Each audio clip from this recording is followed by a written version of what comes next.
In 1954, a football team scored 6 goals across 3 matches. Their opponent scored 4. They still didn't make it to the World Cup, not because of a red card, not because of an injury, not because of a referee's mistake, because someone flipped a coin. And here's the part that should genuinely bother you.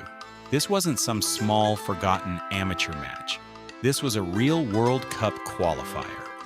Real players, real training, real dreams.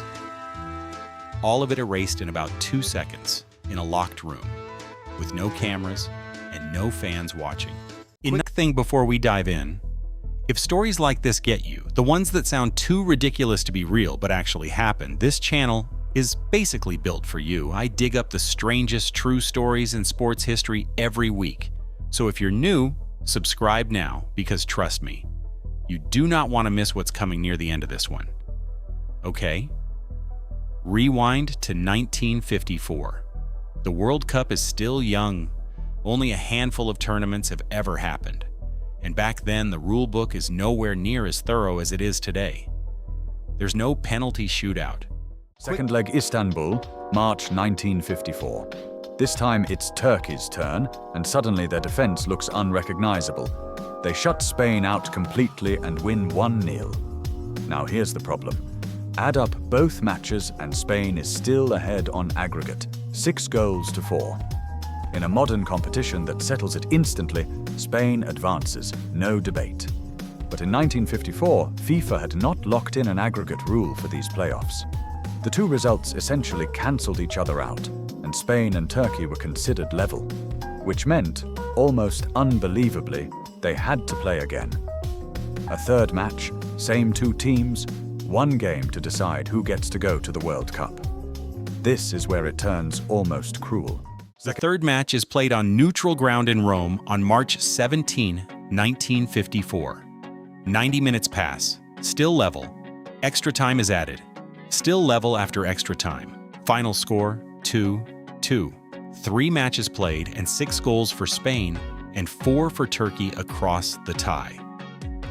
And after all of the travel, the exhaustion, and the pressure, the 2 teams are somehow exactly even. There is no penalty shootout in 1954, since that invention is still decades away. FIFA has exactly 1 tool left: a coin. Picture the scene. The stadium has emptied out, and the captains and referee step away from the pitch into a quiet room out of sight from fans and press. No cameras are rolling, and there is no live broadcast of the actual flip. Just a referee, 2 captains, and a single coin about to decide which country goes to the 1954 World Cup. Here's the detail that should stop you cold. Outside that room, none of what those players had just done mattered anymore. Not the 4-goal demolition in Madrid, not the gritty defensive masterclass in Istanbul, not the 2-all battle in Rome.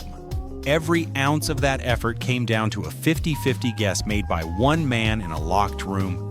The referee flips the coin. The Turkish captain calls it. He gets it right. Just like that, Turkey is going to the World Cup. Spain, despite outscoring their opponent across the entire tie, is going home. Sit with that for a second. Your team scores more goals overall. Your team wins the tiebreaker on paper. And you're still eliminated because of a coin someone happened to be carrying in their pocket that day. No replay was offered. No appeal existed. The decision took about 2 seconds and it was completely final. Now here's that twist I promised you. Turkey didn't go on some incredible underdog run once they reached Switzerland. They were knocked out in the group stage. The teams that won the coin toss barely made a ripple at the tournament they just fought and gambled so hard to reach. So really, nobody actually won this story. Spain lost their World Cup spot to pure luck. Turkey won a trip to the World Cup, only to be eliminated almost immediately anyway. The coin toss didn't create a hero. It just created one of the most absurd footnotes in football history, one that's still being talked about 70 years later. Here's where this story gets even bigger than 1 match. This wasn't some isolated freak exception. Coin tosses kept deciding major football outcomes for decades. A decade later, in the European Cup, Liverpool and FC Köln couldn't be separated after 2 legs and a replay. The only way through was again a coin toss in the center circle. Liverpool's captain called it correctly and sent his team into the semi-finals. Then in 1968 at the European Championship, Italy and the Soviet Union played out a tense semi-final that ended scoreless, even after extra time. The two captains and the referee vanished into the locker room while 70,000 fans waited outside, having no idea the match they just watched was about to be decided somewhere they couldn't see. Italy won the toss, reached the final, and went on to lift the trophy. And the chaos didn't stop there. Even as late as 1990, the modern World Cup era, cameras everywhere, FIFA was still drawing lots to settle a deadlock between the Republic of Ireland and the Netherlands, just to decide their final group position. Follow that timeline. From 1954 all the way to 1990.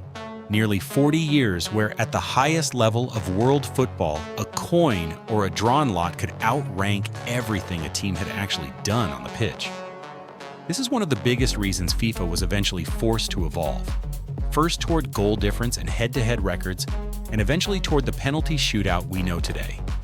As brutal and nerve-wracking as a shootout is, it exists precisely because football needed something better than pure chance to decide who deserved to move forward. Say what you want about penalty shootouts. At least the players are the ones determining the outcome. Here's what genuinely gets me about this story. Football is supposed to be the ultimate proof of effort. 90 minutes, sometimes 120, of pure skill, strategy, and heart. That's the entire point of the sport. And yet for decades, all of that could be wiped out by something with zero connection to skill whatsoever. A coin flip takes the exact same half second, whether you trained for 10 years or never touched a ball in your life. That's what makes the Spain-Turkey story so haunting. It wasn't decided by a moment of brilliance or a costly mistake. It was decided by physics and chance. It's a strange, almost poetic reminder that even inside something as structured and rule-bound as the World Cup, there was an era where luck could simply outrank greatness. So next time you're watching a penalty shootout, and of thinking it's the cruelest way to lose a match, remember, it could be worse. At least the players are the ones taking the kicks. In 1954, the players didn't even get to be in the room. If this story caught you off guard the way it caught me the first time I found it, do me a favor and hit that like button. It genuinely helps this video reach more people who'd love a story like this. And if you want more of these, the forgotten, unbelievable, wait, that actually happened? Moments buried in sports history, subscribe and turn on notifications, because I'm dropping one of these every single week.